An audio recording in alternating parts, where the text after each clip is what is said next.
प्यारे दोस्तों, आज के इस वीडियो पे आपके सामने मैं लेकर आ चुका हूं 12th हिंदी अर्धवार्षिक बोर्ड परीक्षा 2024-25 का एक वायरल क्वेश्चन पेपर। जैसा कि आप देख पा रहे हैं, ये पूरा पेपर है हमारे सामने और इसका हम लोग अभी करने वाले हैं पूरा सॉल्यूशन आपके सामने।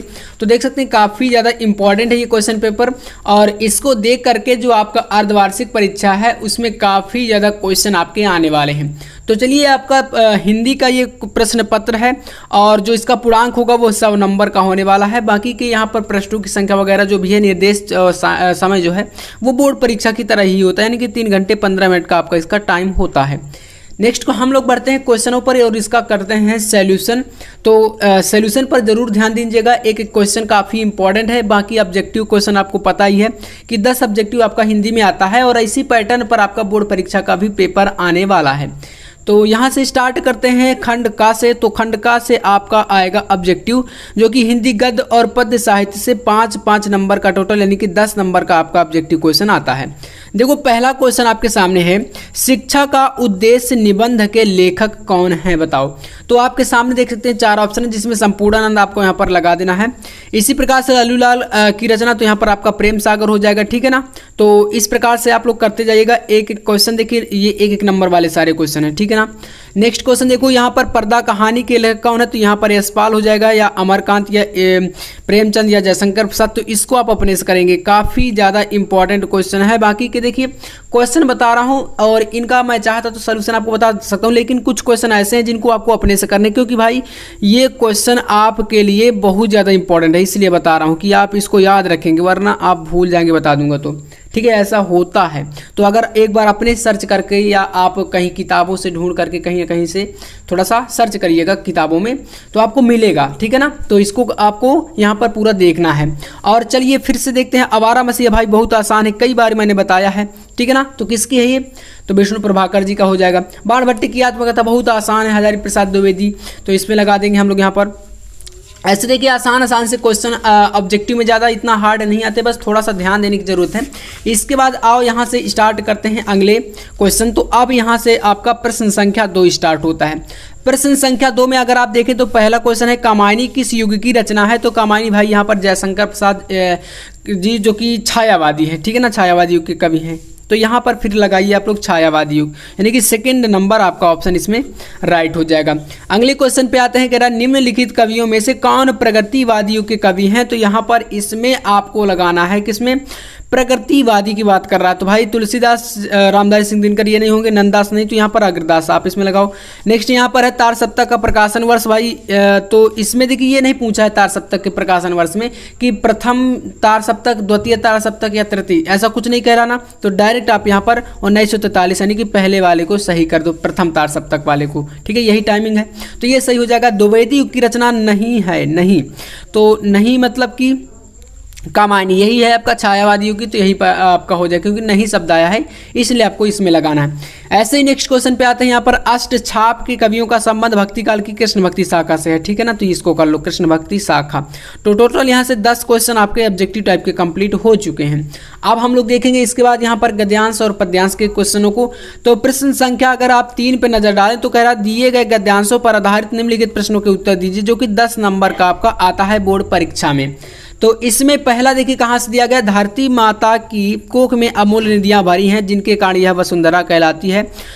उससे कौन परिचित ना होना चाहेगा, लाखों करोड़ों वर्षों से अनेक प्रकार की धातुओं को पृथ्वी की को पीस कर अगणित प्रकार की।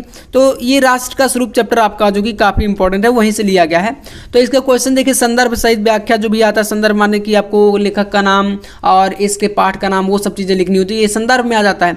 ऐसे ही यहाँ पर धरती माता को वसुंधरा क्यों कहलाती है या क्यों कहते हैं, तो भाई यहाँ पर आप देख सकते हैं इसका आंसर है कि धरती माता की कोख में अमूल्य निधियां भरी हैं, जिसके कारण यह वसुंधरा कहलाती है। बस थोड़ा सा आपको क्या करना है, दिमाग लगा करके इसका आंसर दे देना है। ऐसे ही यहाँ पर नेक्स्ट क्वेश्चन पे आते हैं, इधर देखो। तो यहाँ पर एक क्वेश्चन है, रेखांकित अंश की व्याख्या, अंडरलाइन पोर्शन की व्याख्या करने के लिए जो हमेशा क्वेश्चन ये आता ही आता है।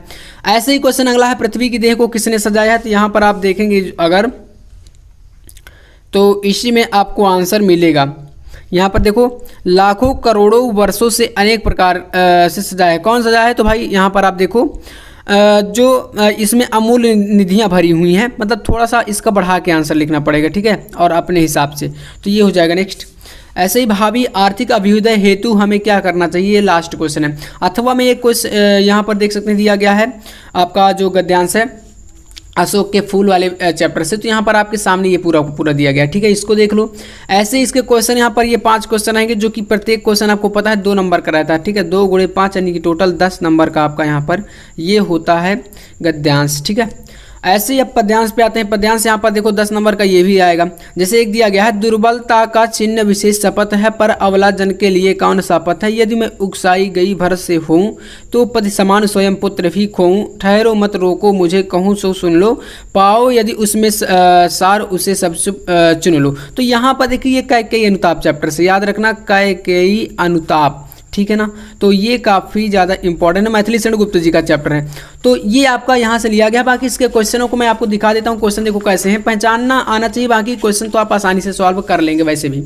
तो यहाँ से देखो संदर्भ आपका एक तो आता है, मतलब पहचानना आपके लिए इंपॉर्टेंट है कौन से चैप्टर से लिया गया है, और इसके जो लेखक या कवि जो भी हैं, कवि यहाँ पर लिखेंगे तो कौन है, बस इतना कर लेंगे तो 2 नंबर ये फिक्स हो जाता है। व्याख्या आपको करने के लिए आता है, जो मंडल मतलब रेखांकित अंश होता है।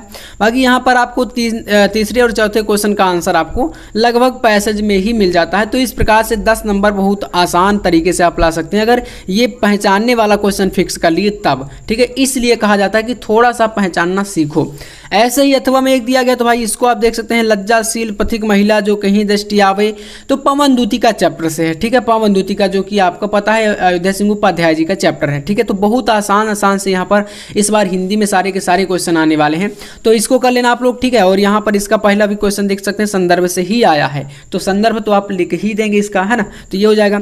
ऐसे ही कि क्वेश्चन एक आपका मतलब 2 क्वेश्चन फिक्स रहते हैं, एक आपका संदर्भ करने के लिए और एक आपका रेखांकित अंश की व्याख्या के लिए। बाकी के जो 3 क्वेश्चन होते हैं वो आपके पैसेज से ही पूछे जाते हैं, इधर उधर करके, मतलब घुमा फिरा के। तो 6 नंबर इसका और 4 ये आपके जो होते हैं इसके। तो बाकी के 4 नंबर अगर फिक्स कर ले तो 6 तो फिक्स हो जाता है। बाकी यही आपका होता है कि अगर 10 यहाँ से आ गया तो बाकी का इधर का जो शॉर्ट क्वेश्चन होते हैं वो फिक्स हो जाते हैं। तो ये चीज़ हो गई। अब इसके बाद देखो यहाँ पर प्रश्न संख्या 5 जो कि है जीवन परिचय, जो कि 5 नंबर का आपका कवियों का आता है, ठीक है। 5 नंबर का कवि जीवन परिचय और 5 नंबर का आपका लेखकों का जीवन परिचय, ठीक है ना। तो कवि और लेखक को मिलाकर टोटल 10 नंबर यानी कि 10 मार्क्स का जीवन परिचय आपका बोर्ड एग्जाम में आता है, जो कि देख सकते हैं। पहला आपका है लेखक जीवन परिचय, इसमें कह रहा है कि निम्नलिखित में से किसी एक का साहित्यिक परिचय देते हुए 80 शब्दों में लिखना। तो पहला देख सकते हैं हजारी प्रसाद द्विवेदी, डॉक्टर APJ अब्दुल कलाम और वासुदेव शरण अग्रवाल। तो टोटल 3 है, 3 में से कोई एक आपको करना है और इसका मिलेगा 5 नंबर। लेकिन यहाँ पर देखना 3 + 2 का मतलब है कि साहित्यिक परिचय अगर आप लिखेंगे तो आपको किसी लेखक का साहित्यिक परिचय देते हुए रचना भी लिखनी, रचना का 2 नंबर और साहित्यिक परिचय का 3 नंबर, तब जाके मतलब स्टेप मार्किंग के तौर पर यहाँ पर नंबर इसके दिए जाते हैं। इसी प्रकार से कवियों की बात कर लेते हैं। कवि जीवन परिचय में देख सकते हैं यहाँ पर आपके सामने, यहाँ पर वही चीज़ अप्लाई होगी, है ना। साहित्यिक परिचय और रचना लिखने पर तब आपको पूरा 5 मिलेगा। मैथिली शरण गुप्त जी का और सुमित्रा नंदन पंत और रामधानी सिंह दिनकर, यहाँ पर 3 है, 3 में से कह रहा है किसी एक कवि का, ठीक है ना, कोई एक करना है आपको इनमें से। तो ये हो गया आपका, देख सकते हैं, कवि और लेखक का जीवन परिचय। ऐसे ही बहादुर और पंचलाइट कहानी अथवा में है ना, तो कोई एक करनी है। मैंने आपको बताया है कई बारी कि आपको कोई एक ही करना है और ये काफ़ी इंपॉर्टेंट है, ठीक है। तो 5 नंबर इसका मिलेगा, 80 शब्दों में इसको भी लिखना है। ऐसे ही स्वपठित भाई, ये आपके अपने जिले के अनुसार अपने आप को आपके ज़िले में जो आपके मतलब अपने टीचरों से पूछ लीजिएगा कि सर हमारे ज़िले में कौन सा खंड काव्य आता है, तो अपने ज़िले के अनुसार इसको तैयार करना है। और ना अगर प्रॉब्लम आ रही है, अगर नहीं बता रहे हैं आपको टीचर, तो कमेंट करिएगा, मैं आपको एक वीडियो जो है खंड काव्य के ऊपर बना दूंगा। तो ये आपके देख सकते हैं श्रवण कुमार रसमिरथी, आपका मुक्ति यज्ञ हो गया, त्यागपति हो गया। तो मतलब आपके ज़िले में जो भी पूछा जाता है उसको आपको क्या करना है, तैयार करना है। ऐसे ही आलोक व्रत हो गया, सत्य की जीत, ये आपके आते हैं। तो ये मतलब इसका जो 5 नंबर होता है वो बिल्कुल समझ सकते हैं लगभग फिक्स ही होता है, क्योंकि भाई आपके जिले में कंफर्म है कि ये आना है, तो उसी को तैयार करके आप चले जाएंगे। तो ये 5 नंबर तो फिक्स हो गया। ऐसे यहाँ से स्टार्ट होता है भाई खंड खा। खंड खा में आपका संस्कृत आता है और आपका क्या होता है, ग्रामर आता है। तो देखो यहाँ से आपका पहला स्टार्ट होता है संस्कृत का संदर्भ सहित हिंदी में अनुवाद, जो कि 7 नंबर का है, यानी कि 2 नंबर संदर्भ का और 5 नंबर हिंदी अनुवाद का, टोटल 7 नंबर का ये टॉपिक आता है। तो इसमें देखो पहला दिया गया नाम मना विद्वान वक्ता धार्मिक नेता पटु जनसेवक आसित यत्र कुत्रापि अयम जनानम दुखातान तत्र सह पत्रकाराश्चित। तो देखो यहाँ पर ये जो लिया गया है पूरा पूरा महामना मालवीय चैप्टर से जो कि है ना, तो उसको आप पढ़ लेंगे तो ये आपका फिक्स हो जाता है। और अथवा में एक रहेगा तो मतलब कोई एक करना है, किसी एक का कह रहा ना, तो एक ये है ऊपर और एक ये, तो दो हैं, दो में से कोई एक आपको करके आना है जो कि 7 नंबर का। ऐसे यहाँ पर दूसरा आपका श्लोक आता है, तो श्लोक में देख सकते हैं 2 श्लोक दिए गए हैं, एक ऊपर है और एक अथवा में यहाँ पर परोक्षकार हंतारम प्रत्यक्ष परिवादिनम वजते, मतलब ये आपको करना है। और इसको मैं बता भी चुका हूँ। परोक्ष मतलब पीठ पीछे जो है, जो मतलब पीठ पीछे हमारी बुराई करते हैं और हमारे सामने बहुत अच्छा अच्छा बोलते हैं। वर्जते तादृशम मित्रम विष कुंभम पयोमुखम, ऐसे मित्र हमेशा विष के उस घड़े के समान होते हैं जो कि आपको देखने में लगेगा कि इसमें क्या है, अमृत भरा हुआ, लेकिन क्या होता है उसमें विष है। तो ऐसे मित्र जो है बिल्कुल हमारे लिए हानिकारक होते हैं। इस प्रकार से इसकी व्याख्या वगैरह जो है हिंदी अनुवाद कर देंगे और बाकी का एक ही करना है, मतलब कि 2 आएंगे तो एक करना है कोई आपको, ये बहुत अच्छा ऑप्शन है आपके लिए। ऐसे ही मुहावरे की बात कर लेते हैं। क्वेश्चन नंबर 9 में देखो, मुहावरे में से किसी एक का अर्थ, भाई यहाँ पर आपके सामने 4-5 जो भी दिए गए हैं, 2 नंबर आपको मिलेगा, एक को आपको लिखना है, ठीक है ना। जैसे कि तलवार की धार पर चलना, टका सा जवाब देना, दाल में काला होना, नमक मिर्च लगाना, ऐसे करके तो कोई एक आप लोग चूज कर लो और उसका मुहावरे का अर्थ लिख दो और वाक्य में प्रयोग कर दो, ठीक है, वो मिल जाता है 2 नंबर। अब एक नया टॉपिक जो कि बोर्ड एग्जाम में आपका 12th हिंदी के अंतर्गत जुड़ा है, वो है अपठित गद्यांश। देख सकते हैं अपठित गद्यांश में एक पूरा का पूरा गद्यांश है और इसके नीचे ये 3 क्वेश्चन है जो कि 5 नंबर के हैं, एक और यहाँ पर 2, ठीक है ना, सॉरी। तो इसमें ये 4 नंबर आपका हो रहा है, लेकिन ये आता है 5 नंबर का। कोई एक क्वेश्चन आपका यहाँ पर 2 नंबर का रहेगा, 2 का, और एक आपका 1 नंबर का, ऐसे रहेगा। तो देख सकते हैं ये पूरा दिया गया, जैसे कि यह है कि यह कहना एक भूल है कि इच्छा, असंतोष, लोभ आदि के कारण मनुष्य अपने आगे बढ़ने को प्रेरित होता है तथा समृद्धि प्राप्त करता है। ऐसे तो आप इसको देखा, अपठित गद्यांश कहीं से भी उठा के दे सकता है, बाकी ये फिक्स नहीं कि यही आएगा, तो कहीं ना कहीं आपको इसको थोड़ा सा प्रैक्टिस करनी पड़ेगी, ठीक है ना।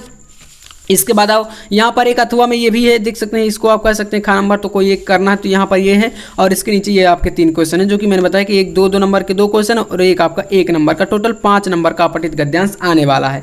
इसके बाद सही शब्द युग्मों का सही चयन करो। देखो यहाँ पर बेसन और बेसन का मतलब क्या होता है, तो बेसन मतलब होता है यहाँ पर आपका क्या, वस्त्र, और एक बेसन का मतलब होता है आदत, तो ये आपका सही हो जाएगा।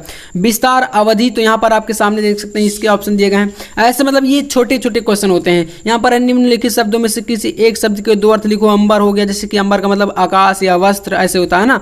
पट हो गया, विधि हो गया, और यहाँ पर विधि का मतलब क्या होता है, नियम या विधान, जो भी एक बोले। नाग हो गया, तो कोई एक का आपको करना है, किसी एक का, ठीक है, तो ये 2 नंबर का हो गया। निम्नलिखित वाक्यांशों के लिए एक शब्द का चयन, देखो जो आंखों के सामने हो उसको क्या बोलते हैं, प्रत्यक्ष बोलेंगे, ठीक है ना। जानने की इच्छा रखने वाले को हम लोग जिज्ञासु बोलते हैं, ठीक है। ऐसे यहाँ पर ये आपका हो गया। नेक्स्ट देखो यहाँ पर ये जिज्ञासु मिल गया। अब एक शब्द को क्या करना है, यहाँ पर किसी 2 शब्दों को आप सही करके शुद्ध करके लिखो। 2 नंबर का ये क्वेश्चन। तुम तो कुर्सी पर बैठे हैं, तो तुम तो कुर्सी पर बैठे हो, ऐसे सही कर देना है ना। तो ये 4 हैं, 4 में से चारों गलत हैं कहीं ना कहीं, तो उनको क्या करना है, 2 को सही करके लिखना है, तो ये 2 नंबर आपको मिल जाता है। बाकी आपको देखिए रस में वीर रस और हास्य रस दोनों इंपॉर्टेंट है। अलंकार में देखो यहाँ पर उत्प्रेक्षा और उपमा अलंकार, तो उत्प्रेक्षा अलंकार इंपॉर्टेंट है ही, 2 नंबर के टॉपिक हैं, 6 नंबर का आता है। दोहा सोठा दोनों इंपॉर्टेंट, तो यहाँ पर आपको इसको कर लेना। बाकी बैंक से खाता खोलने के लिए यहाँ पर बैंक में या बैंक में ऋण प्राप्ति के लिए आवेदन पत्र, ये 6 नंबर का, ये पूरा फिक्स है आपका टॉपिक।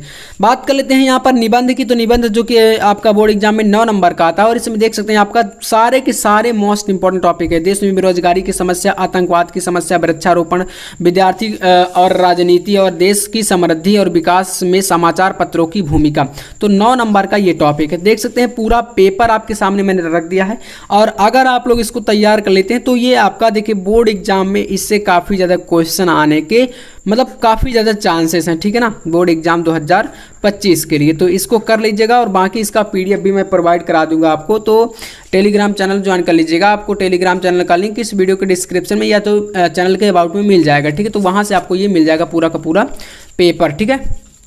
तो इसको कर लीजिएगा। बाकी वीडियो कैसा लगा कमेंट में बताइएगा। मिलते हैं नेक्स्ट वीडियो में नेक्स्ट टॉपिक के साथ, तब तक के लिए जय हिंद, वंदे मातरम।